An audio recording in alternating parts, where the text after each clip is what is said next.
What up, my freaks? RuinusInsight here with part 9 of my Total War Warhammer 3 Malakai Makaisson Immortal Empires campaign. So as we saw last time, an absolutely glorious battle for the Jartrom clan saw Stochel's army victorious, though just barely so, fighting against 2.5 stacks of the decadent host. This throng has certainly been thrown into the deep end since the Port of Secrets, wherein they arrived in the northern Chaos Wastes and got hit by 2 armies suddenly, and then we fought 2.5 here. There were, the flame cannons were destroyed, which is unfortunate, but we will recover them, I'm sure, as soon as Malakai builds the requisite building. Now, in terms of what we gotta do this time around, well, technically there's nothing that we should do this turn, but I do notice that Malakai is at full HP, and him being full HP may be a good indication that we could fight another one of these Malakai's adventure battles, so I think that's what we'll do. We probably also have buildings to build and stuff like that, so let's get right to doing. Let's cancel the arms store because we'll need to cancel it in order to... Well, actually, I'm not sure that we need to cancel it, but we'll rebuild it after. But we do need to exit the settlement in order to teleport. I also... Let me just see here. Okay, I'm looking in the wrong place. I also noticed at the end of last episode that the Book of Grudges has updated, and now we are able to confederate 2 lords. The question is, A, who, and B, should we do so right now?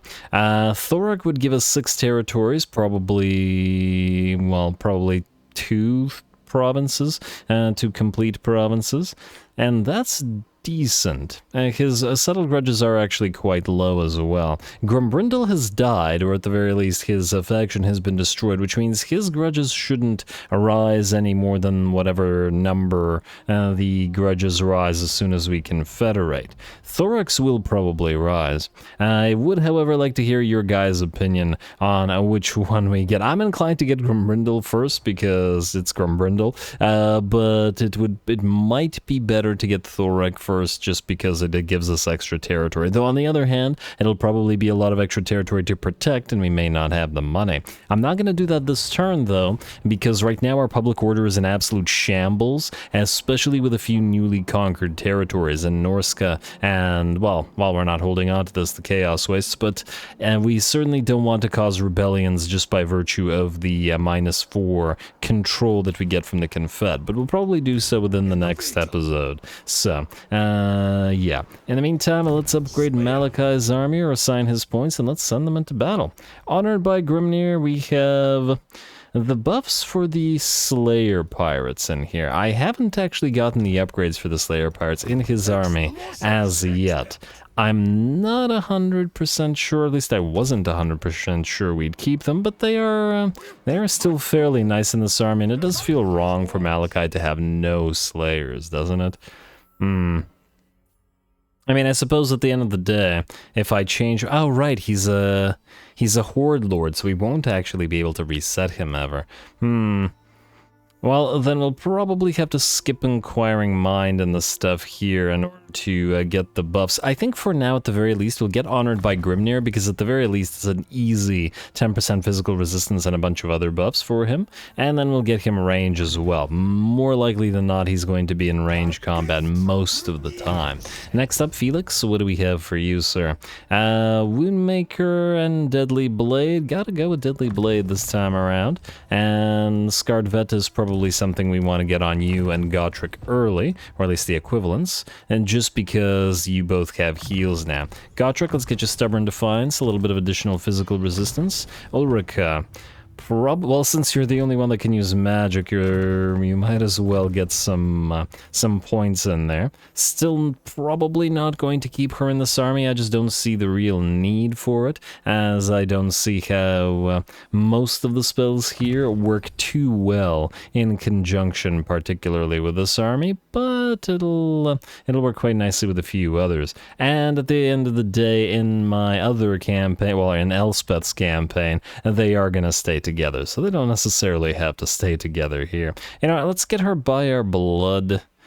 Actually, no, you know what? Evasion would probably be better, because this Unbreakable isn't actually going to be useful 99.9% of the time. At least especially for a hero. On a mount as well. Now, we have the Zufbar 42 pounders. I do like the idea of Sapper for the missile unit speed. And I think we're still gonna go Sapper. Gotta buff the army before we buff the hero. It's just the right course of action. Next up, let's take one of these adventures. The orcs are next. The Arachnarok Trophy and the Arachnarok Queen. News reaches you that the goblin clans have finally discovered the Arachnarok Queen's lair, where she fiercely guards her nest and coveted brood. Eager to wrangle hatchlings and pilfer giant spider eggs, the Groby masses have mobilized their hordes towards the Queen's cavern, where danger and possible doom await you. All the Slayer's ears just perked up. Adventure into the depths of the earth and ensure the name Malakai Makaisson and the infamous Goblin Hewer are etched into legend. Sadly, we don't have Goblin Hewers in this army. I guess the question is, do we really need them? Yes, we want to teleport. Alright, so... reinforcements expected. Okay, I was wondering whether this was all, but I imagine there will be more Arachnaroks, like the Arachnarok Queen herself, not just a single lava Arachnarok. Go.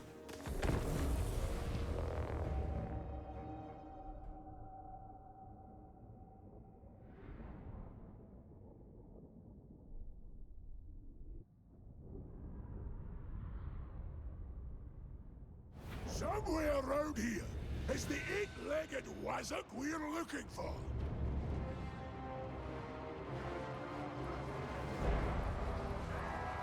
Watch yourselves!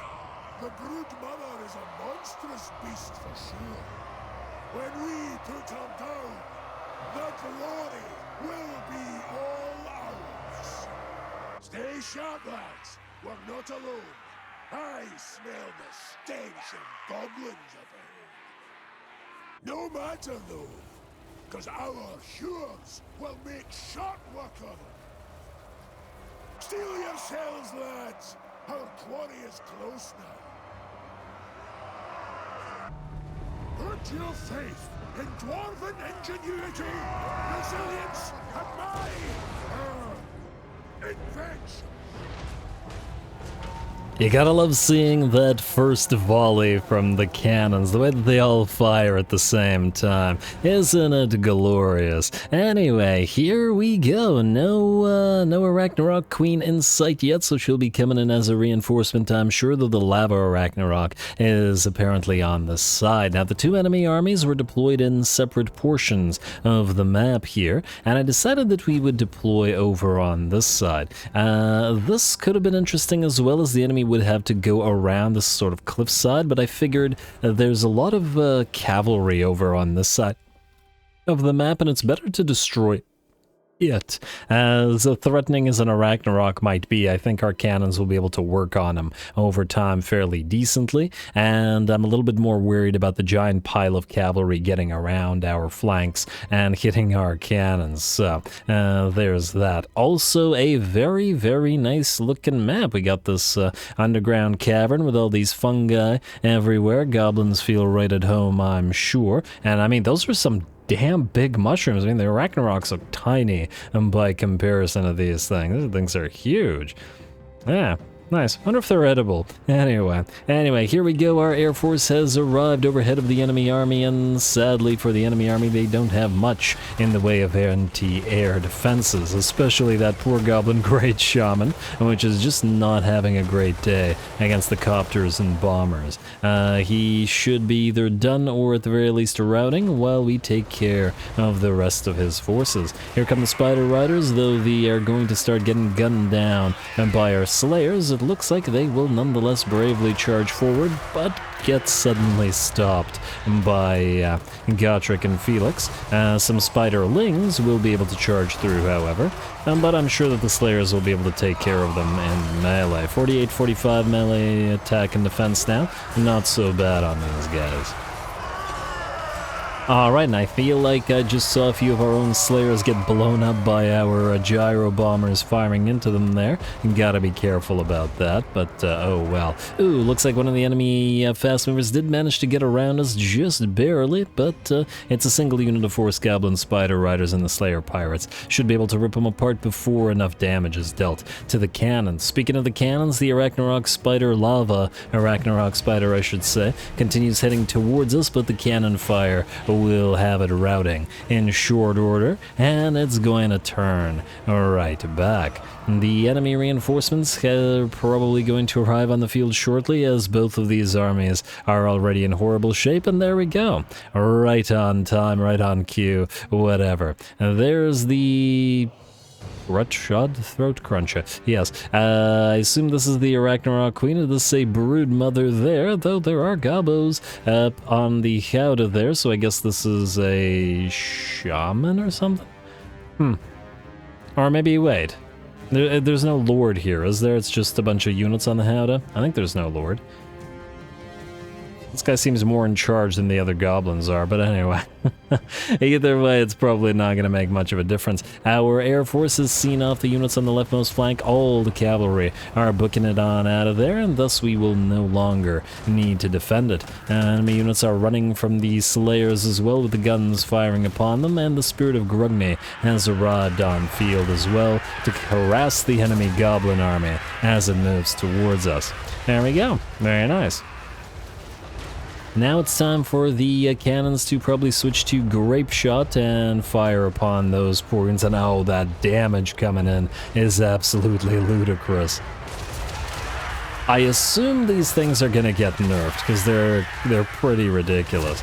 On the other hand, a single Dreadquake can do just as much damage, so I'm not entirely sure about that. If anything, all this does is bring them into line with the overpowered Chaos Dwarfs. I would love to make a comparison between magma cannons and grape shot cannons, though. That might be an interesting one in terms of performance. Anyway, the Arachnarok Queen is here, and we've sent our entire air force to attack her, and damn, the HP is dropping real fast. I guess we don't even need cannons when we have piles of copters and bombers flying around.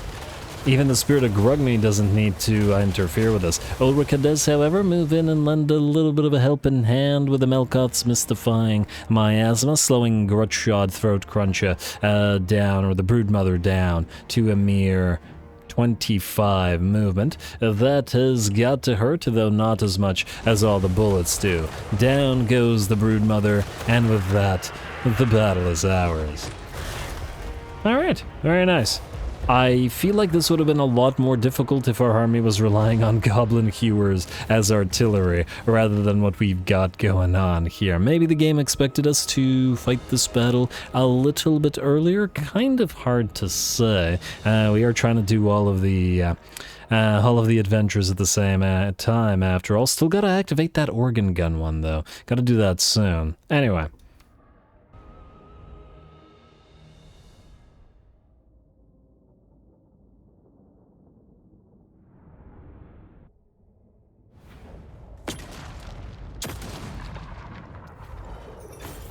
Alright, 26 units lost, and I think most of those were due to our own grape shot hitting our own units. I really gotta be careful with that smashing into the back of our Slayer Pirates line. At the end of the day, though, a nice battle, though sadly for the Grutshod Throat Cruncher.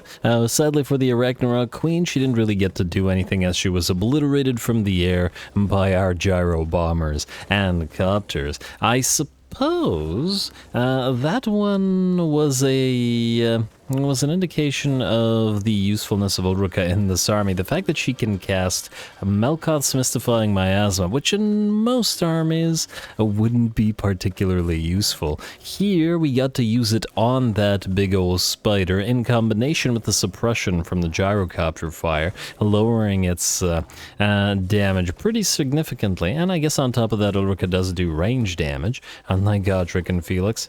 Maybe we'll keep her around. Maybe we will after all. Anyway, we don't need to heal up here, do we? Because we are in friendly territory anyway, and we'll heal to full regardless, so we can execute and loot, and also it's not like we took all that much damage there. And there's Stonemason, and there's that Arachnarok trophy. Enables poison attacks and stock for a Slayer unit. Don't really care about the stock, admittedly. I mean, it's not that it's bad, because a stalking unit of Slayers to get around enemy artillery would be nice.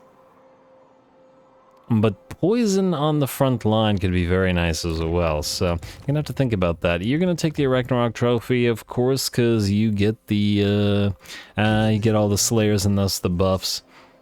And we're probably gonna put it on the Shackled Brotherhood or one of the Doom Seekers, and hopefully we can get a few more. Anyway, that's 2 completed so far, and hopefully we get a few more. Out of curiosity, where's the Gyro Bomber one? It is this one. Alright, we have the ward save. Ooh, we got the Skyhammer firebombs now for the, yes, firebombs.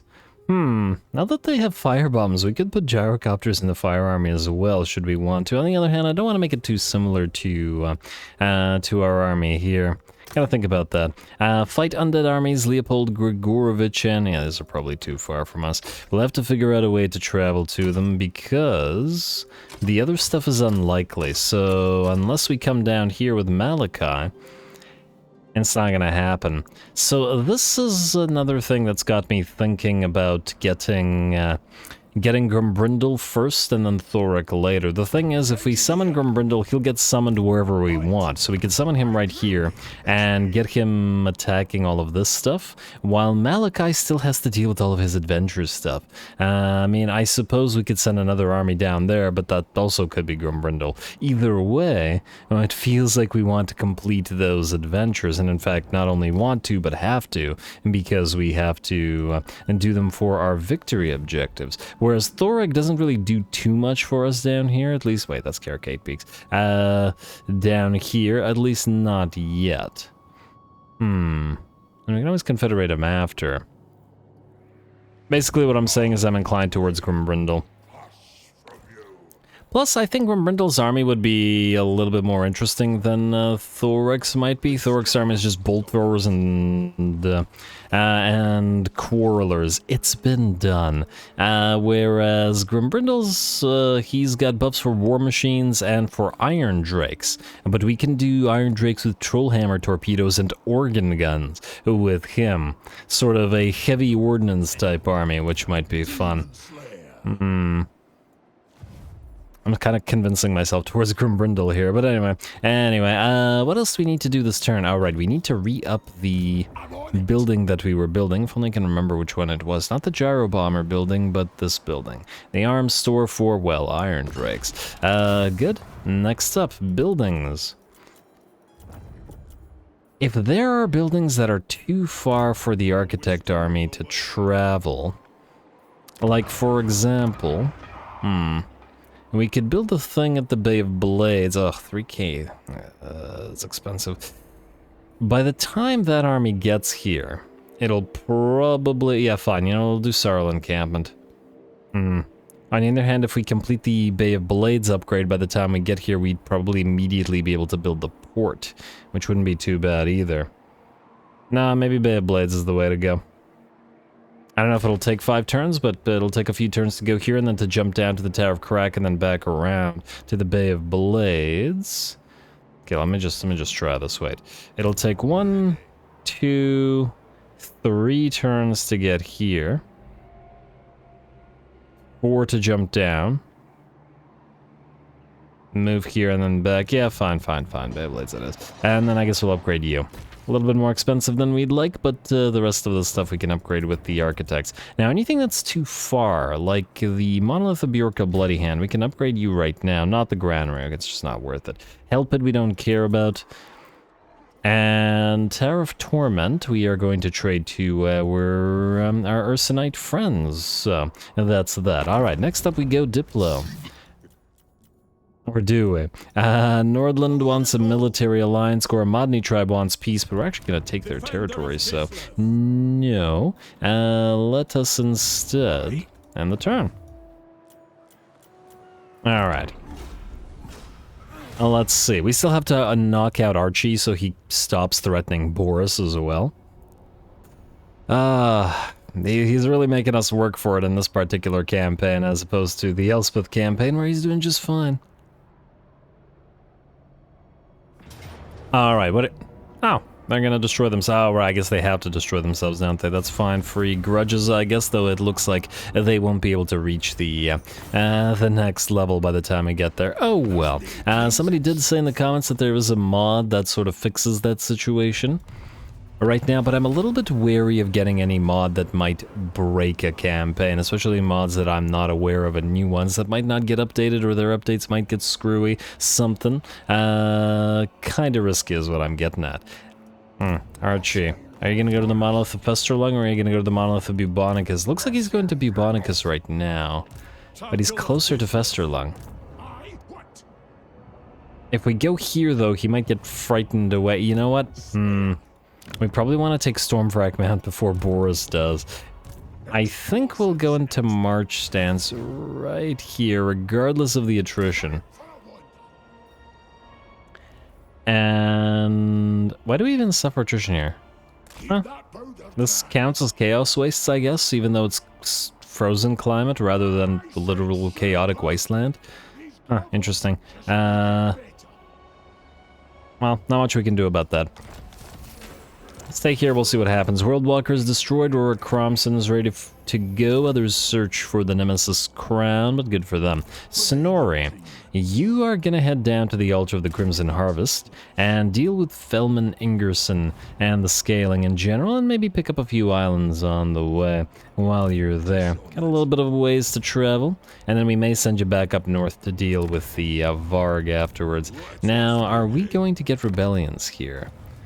Blighted Grove, Blackrock, at least not right now. We're not collecting the income, so they're not really of any use to us, but for now, we're going to hold on to these territories simply because we wanted this territory for ourselves, and if Boris starts taking it, then we need something to trade. Now, I guess we're going to Infernius next. You're still having a lot of problems healing, but, well, it is what it is. Gotta get a Dragon Slayer in here. Oh wait, do we not now have Dragon Slayer capacity? I think we do. Well, let me just see here. Alright, now you're fine. We probably do, though the question is where can we actually build them? They can't be recruited anywhere. Malakai. We do. We got Ancestral Blood Valea and another Ancestral Blood Grungni. Valea's okay. 5% forward save isn't anything crazy, though. I was originally going to send one of these guys, but I feel like they've been together so long, I kind of don't want to do it that way anymore. Even though they're not necessarily needed in this army together, I kind of like them there now. And we just simply replace 2 of the Goblin Hewers with 2 more Doom Seekers, and we want to get a second Giant Slayer unit, so 1's not enough. I think. Alright, well, we'll figure it out as we go. Architect, you definitely need to move right now. I assume there's nothing to be built here, and there's probably not going to be for a while, so... Just, no, you went the wrong way. You're supposed to go this way and then jump over this mountain, but... well, we'll see if it happens. You guys have any more increased mobility? Sadly, you don't, but let's level your boost incomes. Alright, at least while you move around, you'll give us more cash. Stutchel, into encamp. And keep on moving. Hurt though you are, you can still take these territories and keep being an absolute pain for the Norriskins to deal with. And for Sigvald as well. Alright. Morgus Redbeard, you're the engineer that's supposed to join that army. Keep on going. And Cazador Getgold. You are supposed to go to this dilemma. I don't know whether heroes can start dilemmas or not, but we're about to find out. Even if they can't, you're still going to be useful as a... yeah, they can't. They're still going to be useful as a hero. Tough Runesmith, ain't a bad thing. Alright. Code hanging around, good for him. Morgus, what did you have again? Ancient? I guess, why not? Get ready to go into that army. Man, this army's gonna have a lot of heroes in it. A Dragon Slayer and an Engineer as well. Gonna run out of space. As long as we get room for those iron drakes, though. Alright. Otherwise, we are looking good for this turn, unless there's buildings to be building, but I don't think there are in this... Well, Doomkeep is kind of far. We could start on Doomkeep, I guess. What's the cost here? 3.2k. It's not horrible. Let's do it. Nalpari plane, 4. No, okay. But we can do the Trinket Maker. Save the rest of the cash. Especially if we should build another army, we need to have a nest egg available to us. Otherwise, it's gonna get costly. Anyway, the rest of this damage building outpost upgrade, blah blah blah, can be skipped. Let's double check diplomacy this turn real quick. And nope, it looks like we're good. End the turn. And yeah, this is gonna hurt our money quite a bit. And by this, I mean the where are you gonna go, Archie? Did you just run away your army from him? Legion... No, we're not gonna do that. I mean, we probably will later on, but right now it's not a concern. Yeah, another reason I was wary of Confederate... Oh, he's gonna sack it, really? Okay. Another reason I was wary of Confederating was this. We now have -1 control, growth reduction, and upkeep reduction for grudge settlers as well. I guess we enter a new age? Or we could delay it. And delaying it might give us a chance to... Since we're not collected to get to the next patch, the next hot fix, that might actually fix this. You know what, I think I'm going to say delay the next stage. Who knows? Might be able to avoid the nonsense. Delayed for now. Alright, construction costs for the architect, good for him, and whoa, Boris. Oh, we can just reach Stormwrack Mount, good. I mean, I guess we could have traded to him nonetheless, but you really should have been going after Archie. What are you doing here? Stop going after the easy territories, man. We'll take this for ourselves. Don't loot and occupy, because we're going to be keeping it, and we can keep the refectory as well. And the clan barracks give us the ability to build the Thanes here. Hardy and another ancestral blood Grungni, huh? Kind of tempted by that. Put it in the engineer corps, another unit. Because we probably won't need as many Thanes everywhere. Oh, the barracks in the Spirit of Grungni won't increase the capacity for Thanes. It's a little bit unfortunate, but oh well. We can get the arms locker. Though we don't need the thunder... Oh, we could do Thunderers with Grudge Rakers together with Iron Drakes for Grumbrindle. Yeah, we're getting Grumbrindle first. Screw it. I mean, I know there's a bunch of benefits to Thorek. We'll get them eventually as well. This will give us engineer capacity as well. Do we have more engineer capacity? No, we're at 4 out of 3. Yeah, well, 2 are being used in our engineer corps right now, so... Hold off on these upgrades for now. How... Okay, 16. Okay, it's gonna be a little bit until we get Thunder Budges, but we'll get there. You can still jump over here. Good. Not quite to the Forbidden Citadel, but that's not where we're trying to go anyway. Alright, that looks good. Stochel. You have to take Infernius, and you can indeed reach it. I'm a little bit wary of these guys coming out of the Folly and Malefics.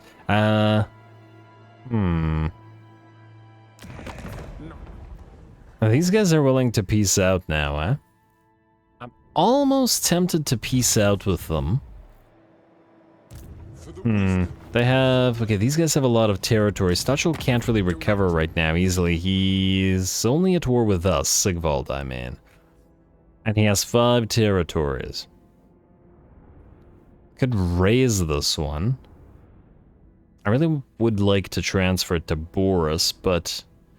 The other thing I wanted to do is head down here to knock out the Varg completely. Piecing out with them would allow them to recover their armies, though I suppose at the end of the day they're recovering their armies right now. So... just attack. Alright, what do we have in terms of defense? Oh, there's nothing, eh? Occupy, I guess. I wonder what happened here. Why was this place like that? Don't collect the income.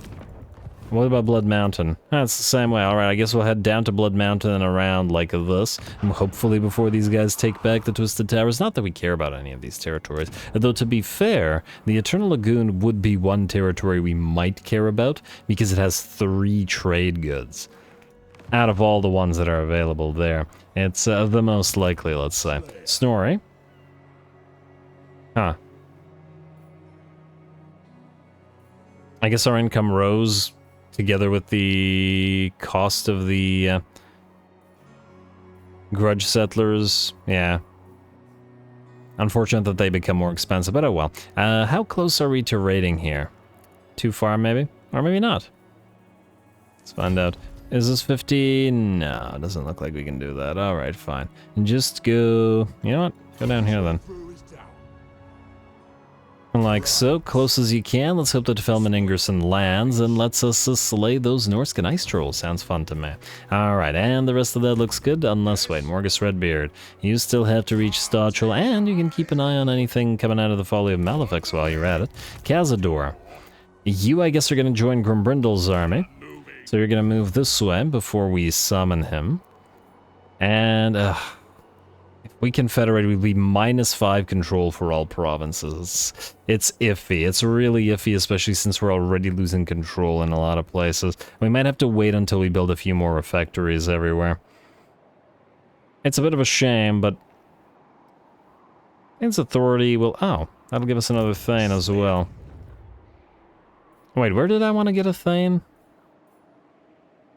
Oh, I wanted to get the Thane, potentially that gave us the...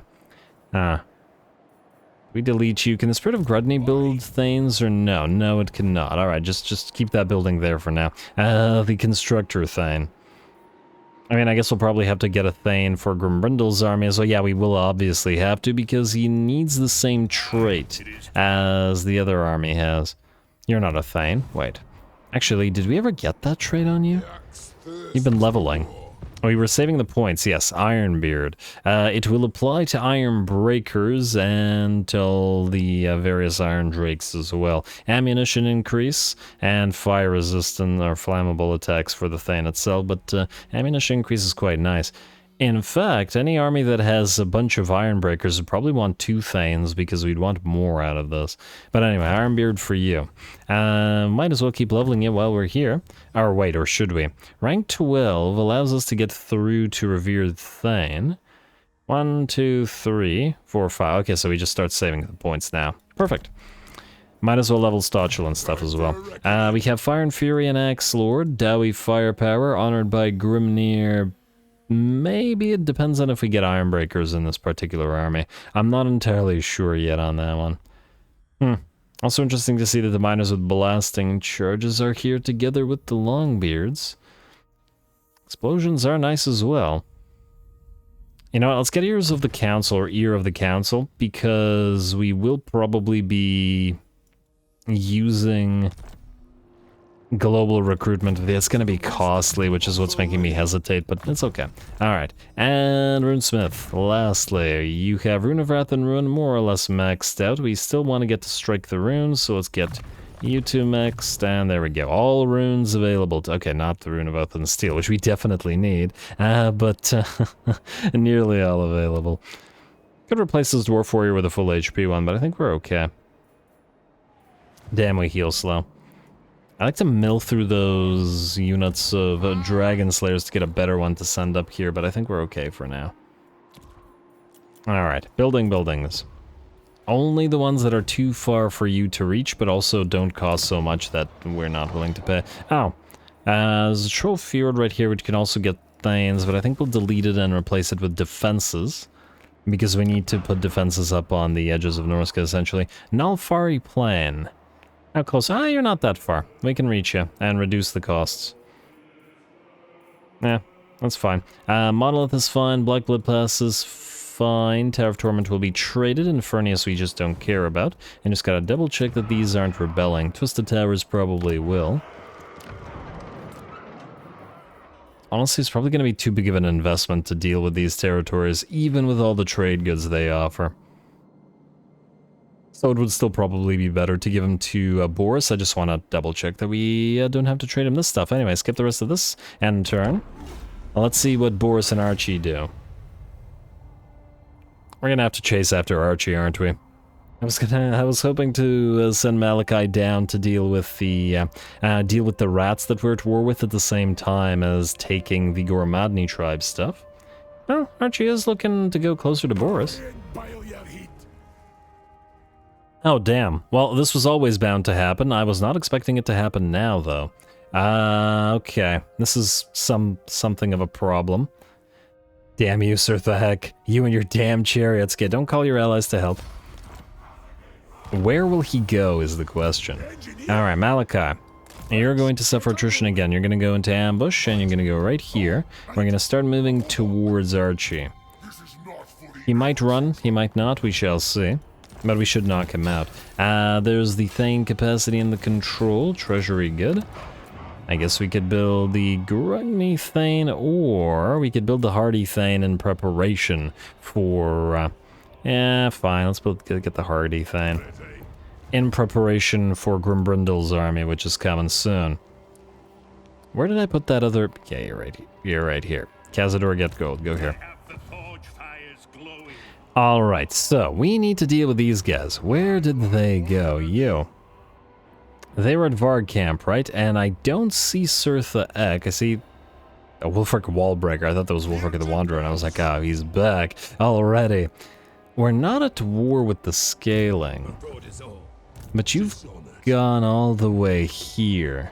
The Varg are likely moving towards the Monolith of Flesh. Alright, will Sigvald still peace out or no? He will still peace out. I think we have to take this right now to deal with the Varg. We'll come back to you, Siggy. Alright, and this does also piece us out with his minions. Oh, there's another frickin' Varg. Okay, yeah, Varg need to be destroyed. They're going for Troll Fjord, and we won't be able to build the watch room in time, I fear. So I think we're not gonna bother with it. Okay. You then are going to start traveling back the way we came. Can't reach the Twisted Towers, so we'll jump, I guess. Not so far. We have to deal with the Varg. I'm tempted to abandon Infernius, but we could probably trade it. Yeah, alright. And the rest of that looks good. Alright, we'll find battles, guys, not to worry. Battles shall be found and fought. Do we go to the Tower of Crack right here first, or do we go to the Sarl encampment? If we wait to go to the Sarl encampment for a turn, we'd be able to get the Dwarf Keep up and running. Alright, fine. That means you're gonna go here, and then you're gonna jump down to the Tower of Crack next. And decision has been made. Alright, next up we have Tex. We just did the Thane's Authority, which was very much needed.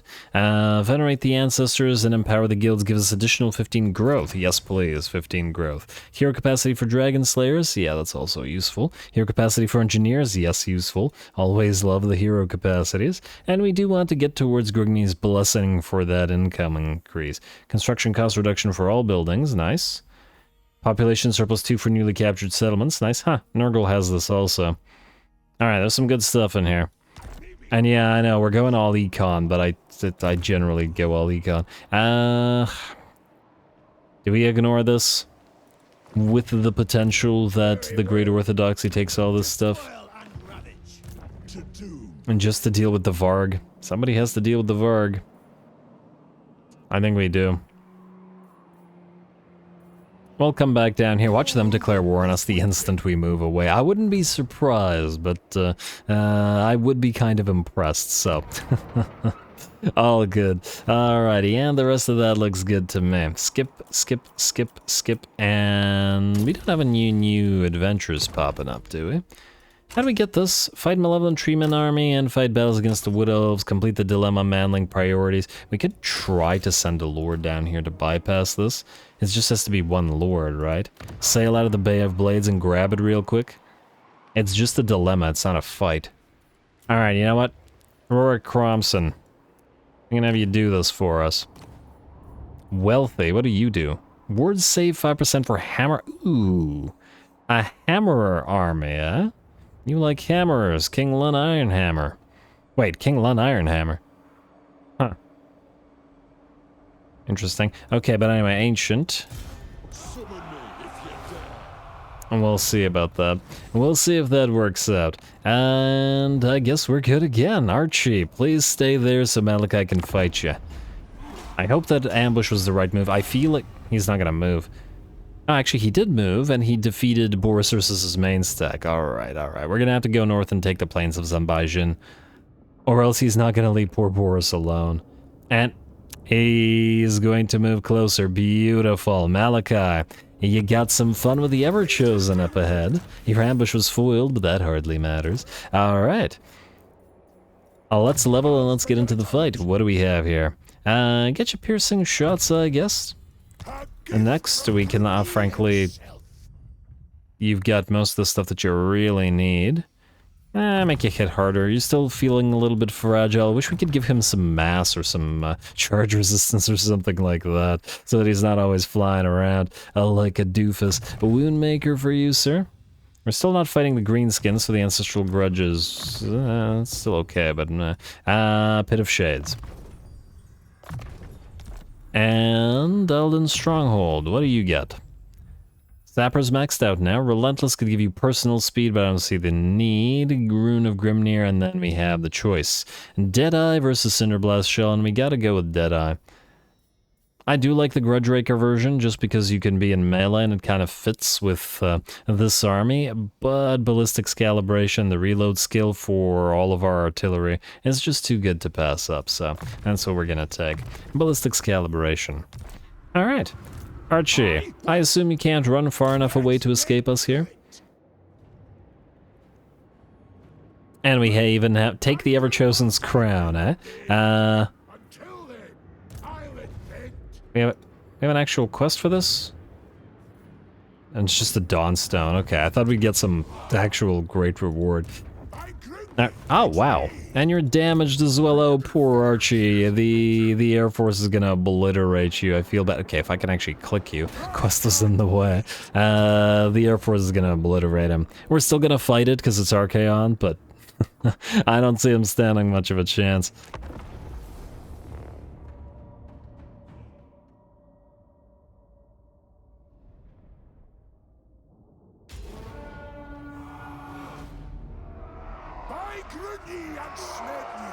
I swear we'll destroy the foe through judicious use of advanced technology, naturally! Alrighty, here we go. Let's show poor Archie that advanced technology. I have a feeling that this is going to get so ugly for him. Air Force will harass his entire army all the way to the side of this side of the map as they travel towards us, where we deployed with cliff sides, protecting both sides of our army. Fantastic location to deploy, and the enemy has only a single unit of anti-air in the form of these Marauder Horsemasters who are about to, who are already having a very bad time. And in fact, losing all of their HP by the looks of it, and a single volley from all the range, from all the aerial units will bring those poor units down. And there we go, just like that, the enemy army has no defenses whatsoever against the pile of flyers. Looks like there's an enemy exalted hero here, or there was an exalted hero here, as all of our Air Force focused him down and brought him down right quick as well.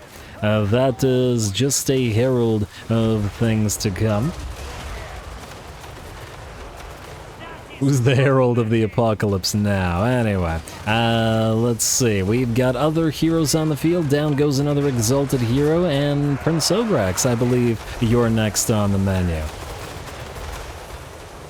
Another couple of shots, and Prince Ograx will join the exalted hero of Khorne and the exalted hero of Nurgle in death. Archaon's poor army. We don't even need to drop bombs here, and just going to target every single thing we can. And while we could bomb the infantry, we can just obliterate the Chaos Spawn and the Knights. And these are the Swords of Chaos as well. Archaon's own personal warband. Oh, the poor guy. And finally, the enemy army has come in range of our regular shots from our cannons, and will now start suffering damage from the cannons, in addition to all this. Spirit of Grungni is also not yet on the field, but most of the army will be gone by the looks of it, by the time they get there.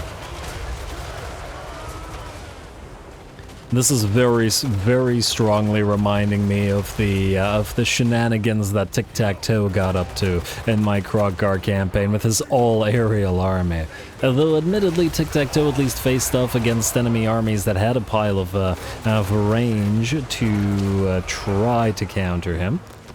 It's just those Fireleech Bolas obliterated it fairly quickly. Now it's time for Archeon, one of the last units left on the field. Cannon fire and gyrocopter and bomber fire all at the same time. Takes him down to about 20% of his HP. He still looks fantastic though, especially with the lightning and stuff in the background, but sadly, he and Dorgar will fall.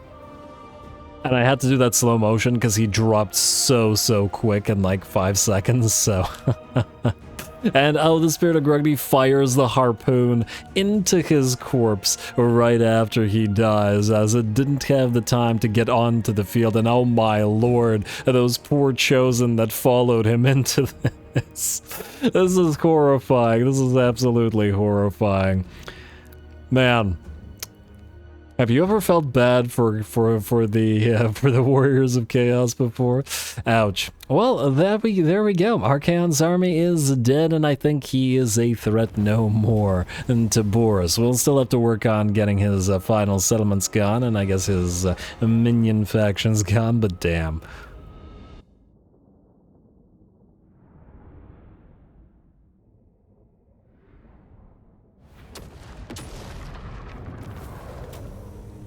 Man, I really feel bad for that. That was mean. Poor Archie. I was just getting obliterated from the air without even drawing close, nowhere near into the army. The Swords of Chaos, the Ever-Chosen, his exalted hero band, his personal war band, all just obliterated from the air. Ouch. Ouch. Especially considering that my ARCHAON campaign is probably one of the best ones on this channel, at least one of the most fun ones, with tons and tons of variety. I've definitely gotten even more of a soft spot for him, so yeah. But anyway, Execute and Loot, definitely take the money. We can still use it, making decent amounts now. And we got that defeated Archie trait as well. Actually, Grumbrindle would have probably loved that trait, but I fear Archeon will not recover. I see, he doesn't recover in like a single turn, does he? I don't imagine he does. Anyway, we're going to just rapidly, or as rapidly as we can, make our way to Zenbaijin. The likelihood that the rats are gonna take this, I don't see us escaping it. But if we give this to Boris, he'll be a lot safer, let's face it. I'm also tempted to tell him to take the burning monolith. Just himself? Just take it yourself. Just so that we don't have to waste money on it. And yeah, I know it's allegiance, but frankly, it's going to be a long time until Boris actually has the military structures required to actually build anything, because, yeah, constantly losing all his settlements isn't doing wonders for that aspect of his stuff. But anyway, let's see about everybody else. Architect Zufbarden, you are heading to... Oh, there they are. How are we going to... I was gonna move you down there. Maybe we try to intercept Surthaek. We have invested into some of this stuff. Funnily enough, Monolith of Flesh has some defenders. What's the likelihood that he bypasses this?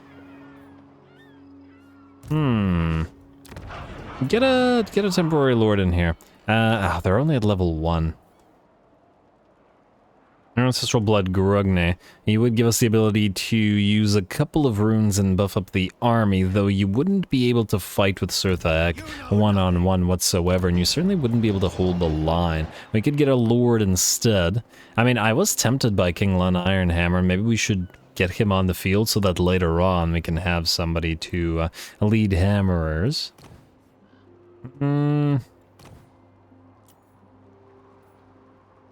Though it won't be useful in this defense, it's just a lord that we might want to keep. Alright, fine. King Lun, get in here. Do we want... we could get him the P-Gate guard, but the thing is... You know what? Let's get him the Ilthar's Raiders, so they should help in this particular fight. And... we could get him the 2 gyrocopters. They're not going to be useful anywhere else. At least not right now, and we could always build them easily. 17 units in there, eh? You know what, yeah. Eltar's Raiders are cheap, I don't want to go any of the others. And we'll get the 2 regular gyrocopters. Not the brimstone gun ones, because I still think we're going to pop those into somewhere. Like so. And hopefully Sirtha still attacks you. I'm going to take a chance and assume that he will go for the Monolith of Flesh instead of bypassing it, which would be extremely irritating. You are going to go to the Tower of Crack. And then you're going to build stuff there immediately. Not for free, but for very cheap. And then you'll travel to the Sarl encampment. Rorik Cromson. You need to land in such a way that you don't immediately get killed. Oh! There's Dodan. We still have to go towards you as well. Right, can you land here? Let's hope that you can reach this. You gotta do that manling dilemma. Yeah, I'm going to just hope that Sirtha Egg hits the Monolith of Flesh and then we can fight there. It would be swell. I also would really like to know what's in his army. Like, if it's a bunch of trolls and champions, we'd probably want more units in here, but I think we can hold. This will allow Snorri to move up here towards their main territory instead. Like so. And hopefully take that Varg camp out real quick. You, Stutchel.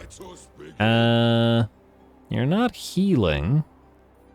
We could go into the Twisted Towers and heal a little bit, or we could bypass it or go a little bit further, try to get to the Cliff of Beasts. Go to the Twisted Towers for now.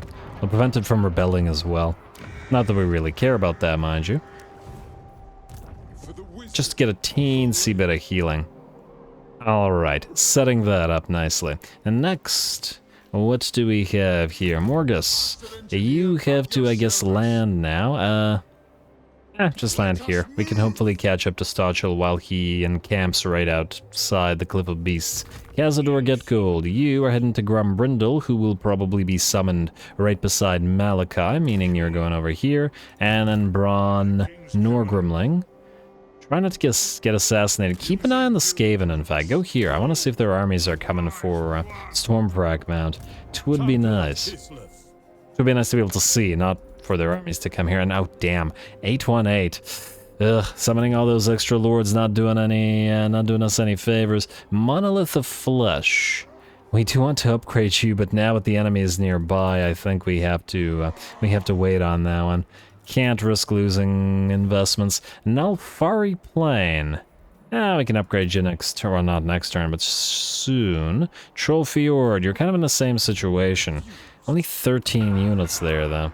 Yeah, the defenders are super weak. Wait, what do we have? We could summon another lord. Wait, I want to see something. We have Slayers of Egrivia. We could summon them and just let them die. Kind of a waste of them, though. Especially since they cause armor sundering. And the reason I'd say let them die is because they would be deleted. We wouldn't be putting them into an army that's nearby. If we did summon a lord, though, we probably could defend it if we popped, like, Norgrimling's Ironbreakers in there or something like that. As it would take the enemy quite a bit of effort to bring them down. Granted, we don't know what's in the army, and whether they'd be able to hold, but we could give it a try. Tough Lord, Rune Lord. Maybe do give it a try. You know what? You've already been summoned before, and I don't mind that much losing you, because we don't need 2 engineering cores. Let's give it a try. We don't even care about this territory at all, it's just that, I think for now, we want to not have to send an army all the way back here. Will this one unit be enough? Could do the Grumbling Guard as well and then unsummon them later. Yeah, well, these 2 should be enough to hold, I think. Hopefully they don't get ripped apart by enemy range units, that'll be the big issue here. Alright, 2 little minor battles to be had there, but probably little fun ones as well. Alright, Diplo, again. Midland and the Great Orthodoxy, finally ready for that defensive alliance. Scourge of Aquitaine running around inside your territories as well. But yeah, we do want to be your friends, so go for it. Perhaps you are. Like someone. Oh, damn. There's another army here, isn't there? Is it in range of us? It might not be. You might still be safe, Rorik. Oh, if he does, though. What can you do? The Empire. So, He's kind of been kicked out of Karakern anyway. Nordland. Still willing to pay us a decent amount of cash. Or Midland Defensive Alliance. Does that serve us in any way? They're probably gonna die. I'm gonna hold off on that. Damage building, where? Oh, the Twisted Towers? Yeah, we don't care about you. We do care about this place, but only to possibly give to Boris Ursus. And I guess the same thing goes for this place, but only once it's valuable to trade it to these guys, which it right now is not. So skip, skip, skip, and turn. And let's see what we can see. The Varg, will they attack? We got 2 places where they're coming. Scaling. Yes, we'll join the war against them just later. You can take their stuff. We're not going down there. The Varg have thrown a wrench into that plan, unfortunately. Good job to the AI, I suppose. I mean, this was their only opportunity for the Varg to ever make a difference, let's face it. Alright, they're coming. Norgrumlings, Ironbreakers, and the Grumbling Guard. Let's see if you can hold this. Maybe I should have gone for a Dwarf Lord after all. The Norse control Skin Wolves, this is all gonna be a toughie. And oh damn, they got 3 Marauder champions with great weapons too. Ouch. Iffy, let's see.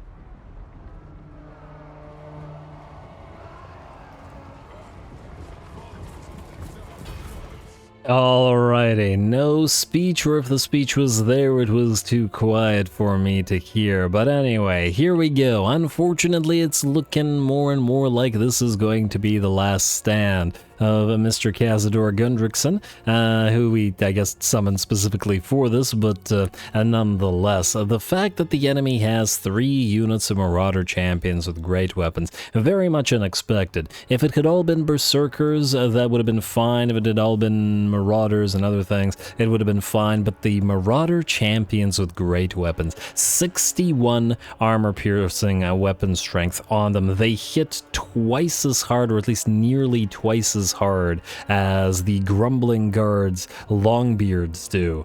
Twice as hard as Longbeards with great weapons, regiments of renown, for a regular unit, and armor piercing at that, and they do hit twice as hard as the Norgrumlings Ironbreakers as well, which don't even have much in the way of armor piercing, and they've got 80 armor of their own. Really wasn't expecting those guys. Well, we're gonna try our best anyway, and the way to do that is thus. Unfortunately, we also got kind of screwed by the map, which didn't have any impassable terrain for us to use as a wall to funnel the enemy into a nice defense. This wouldn't matter so much if we had a bigger army, but unfortunately with the size of this army, it's just not really feasible. So we Vanguard deployed whatever units we could and are booking it forward to try to get to this area. The only bit of impassable terrain on the map is over on the enemy's side. Whether this works out or not, we shall have to see. Obviously the edges of the map and the corners are impassable, but we're not going to use those because that's feeling cheaty.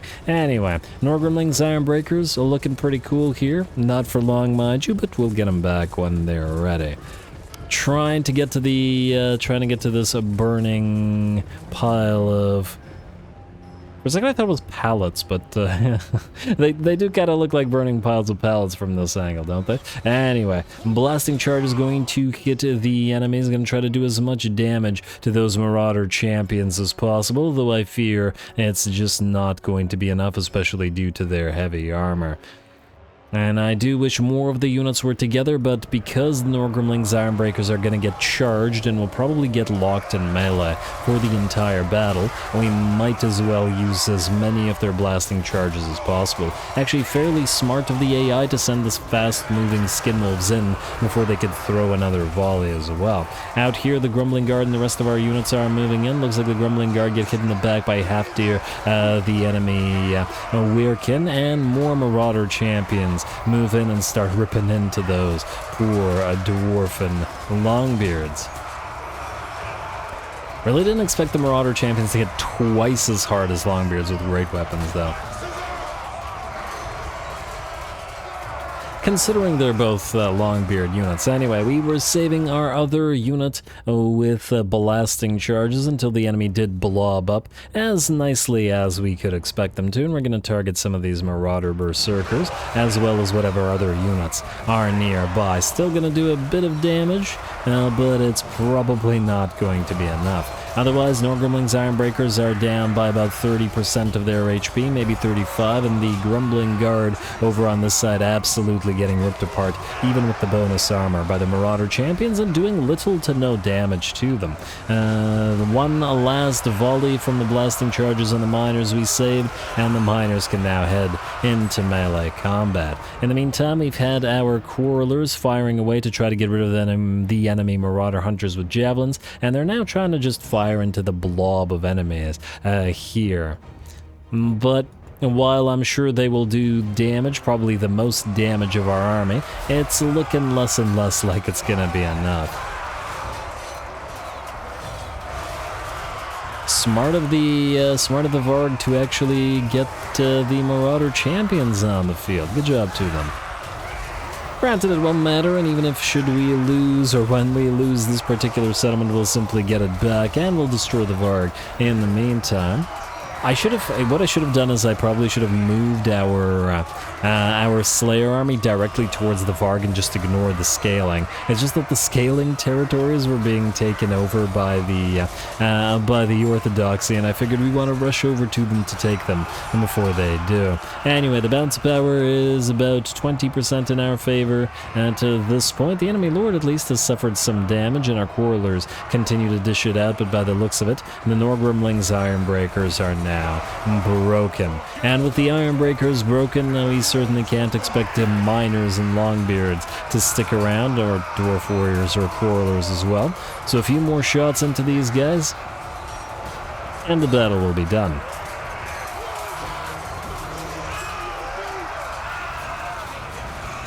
Alright, now obviously I could have auto-resolved this, but this looked really fun, and I do love a little last stand battle. Some of the most enjoyable battles I've ever had have been the last stand battles, so. Can't have these guys shaming their ancestors by merely auto-resolving. Though they are shaming them a little bit by running where they have no place to run to, as this is a settlement battle. Anyway, with that, our forces are overrun, and the Varg, even though it was a Pyrrhic victory, do carry the day. Good job, AI. Took the opportunity.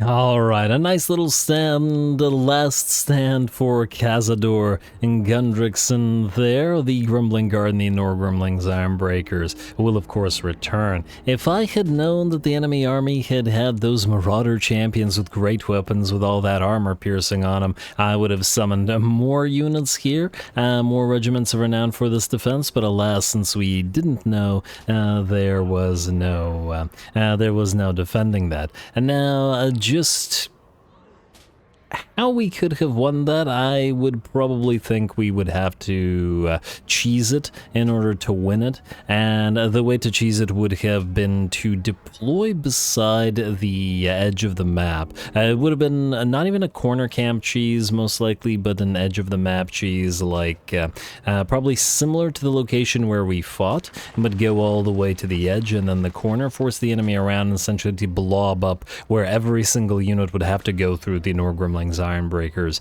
in order to get to us, all the while the quarrelers rain down fire upon them. That would have been probably the only way, especially as the enemy would be, well, the AI does tend to get stuck around the edge of the map, so that's why. But I'm not into that sort of thing, so the Varg earned their little victory here. Don't know how long it's gonna last for them, but we'll see. Scourge of Aquitaine. Oh right, you're that little rogue army. Huh, I wonder if they'd go for Help It. I'd love to see the defense there, that'd be fun. Enter war on side of ally. Are they gonna take Fort Ostrosk, perhaps? We shall see. What is this? Empire in Flames. The manlings of Sigmar completing to us once again. They have witnessed our devastating flame weapons and beg that we share the secrets of this technology, as we once did with black powder.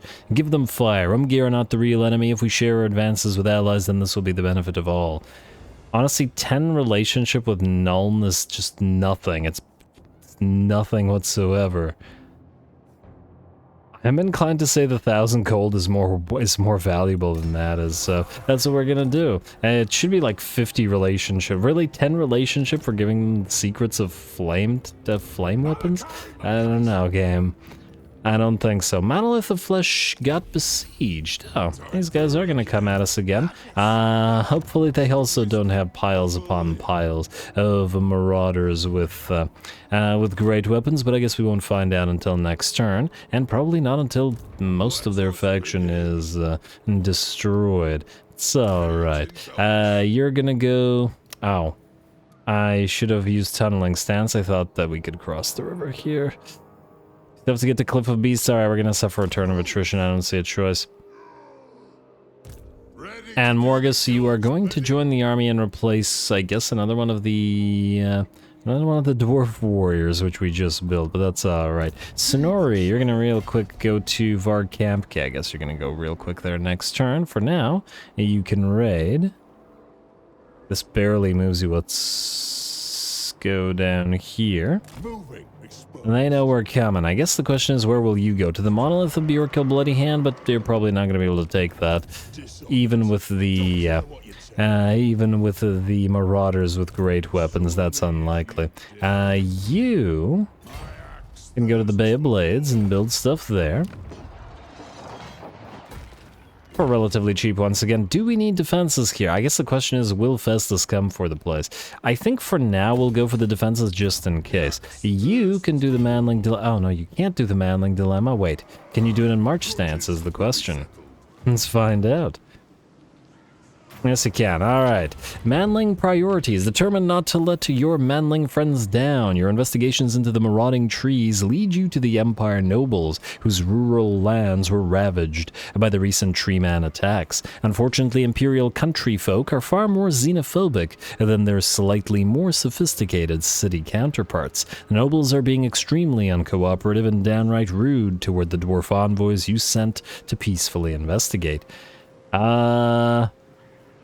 I don't think the dwarfs would take that lightly. We are honoring the oaths of old to help the manlings. By Grimnir, how dare they treat us this way? Point the cannons at them. We have, that's the one we're picking, like this. Negotiate. No, threaten them. What do we have here? At the moment you start rolling your war machines onto the nobles' lawns, they are very quick to tell you what you need to know. But as a dwarf, you cannot let the insult of their earlier disrespect slide, especially as the details of your dealings with them have become the grumble of every longbeard within a dozen nearby dwarf holds. The manlings may have agreed to comply with you, but Dowie pride must be restored here and now. Into the book. Fantastic. More of this, please. This gives us 250 settled grudges, which is basically nothing, versus 6,000 gold. Yeah, demand recompense. In large enough quantities, gold is always a good means of apology. Lovely. A legendary battle unlocked, Anger of the Forest. Yeah, great. And Rorik, you've done your duty here, unless there's another dilemma near, but well, actually, you know what? There's no way you're getting out of this. You're surrounded by enemies from all sides. Yeah, you goodbye. He was costing us quite a bit of money anyway. And I think we got enough money to start on Grimbrindle's army now, which would be great. Unfortunately, we're going to have to get Grimbrindle up, I think, next episode, as we won't have time this time around. You, sir, we'll be able to take the Writhing Fortress and knock Archie out next turn as well. Ooh, he's got a decent stack here. What's the likelihood Archie returns next turn? It's low, right? I'm gonna assume it's low.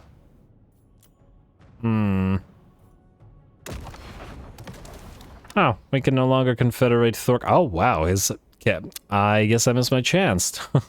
I didn't expect his settled grudges to have bumped up by 3,000. Damn, that's grown. Alright, well, that was a bit of an error on my part, but I'm inclined to say we get Gromby up and running immediately. Now, let's do it right now. Yeah, let's do it right now. This is also going to increase all of theirs, but once again, hopefully the next hot fix will actually fix a Confederate. Then, are we able to get you on the field immediately? Yes, we are. Good. Melee defense for Quarrelers and Iron Drakes. I guess we can put some Quarrelers in your army. It was kind of Thoric's domain, but whatever. Yeah, we're going to get you on the field. Back down by about 1,000 gold, and we'll get some Oath Gold and Treasury money back. Now,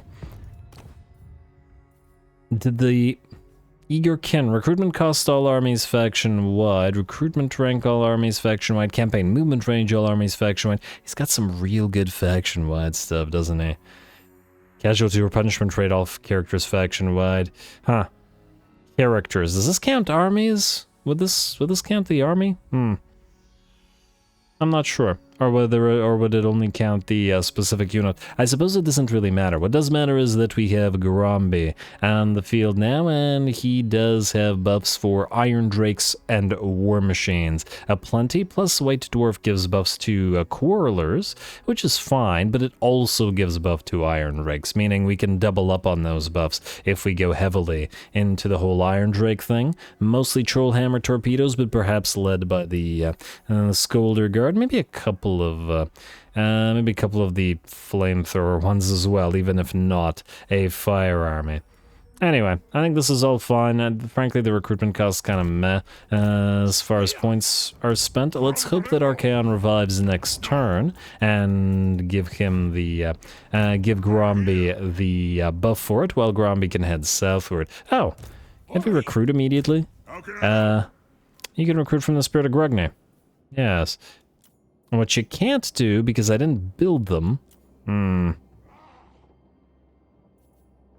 Well, yeah, I didn't build the building that'll allow you to build the Grudge Rakers and the Iron Drakes with Troll Hammers. Alright, we're gonna build that now. Yeah, this seems like a lot of money perhaps, but it isn't as much money as you'd think, considering the costs of all the upgrades in the thing. Anyway, then we're out of time. I'm calling it here. Next time we will destroy Archeon for good, keeping Boris safe, and probably do the battle. Anger of the Forest, which will also unlock the Skaven scheme as well, which... I think, judging by the fact that we don't get any Thunder Barges here, the Skaven scheme will probably give us Thunder Barges. Like 90% sure of it, because we have higher adventurous units. We've seen all of these, but have not seen the Thunder Barges, which is probably given to us by that thing. Which means we can put a couple of them into Malakai's army next episode as well. Lots of fun stuff to be had, so stay tuned for more Dwarfs. Don't forget to leave a like and comment below. All glory to the algorithm. And thanks for watching.